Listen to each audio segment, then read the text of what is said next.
पत्रम पुष्पम फलम तोयम यो में भक्त्या प्रयच्छति। भगवान तो कभी कहते ही नहीं कि मुझे 56 भोग लगाओ। भगवान तो कभी कहते ही नहीं मेरी षोडशोपचार पूजा करो। ये तो हमारे अपने मनोरथ होते हैं। भगवान तो कहते हैं श्रीमद् भागवत महापुराण के 10वें स्कंद में जो 21वां अध्याय है उसका 4था श्लोक सुदामा चरित्र में कह रहे हैं, और भगवत गीता में यही श्लोक जो 9वां अध्याय है उसका 26वां श्लोक है।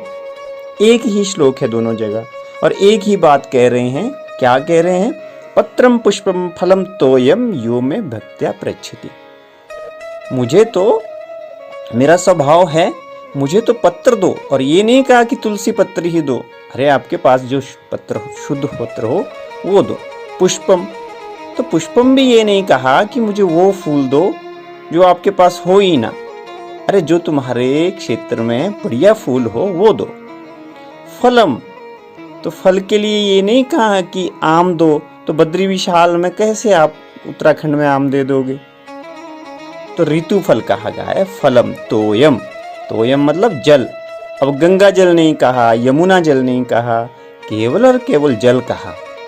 अरे जो तुम्हारे पास शुद्ध जल हो, लेकिन यो में भक्त्या प्रयच्छति, भक्ति भाव से देना पड़ेगा।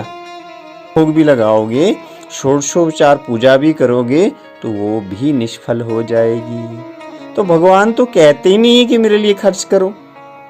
वो तो कहते हैं अपनी श्रद्धा जगाओ, और मैं इसी श्रद्धा से प्रसन्न होता हूँ।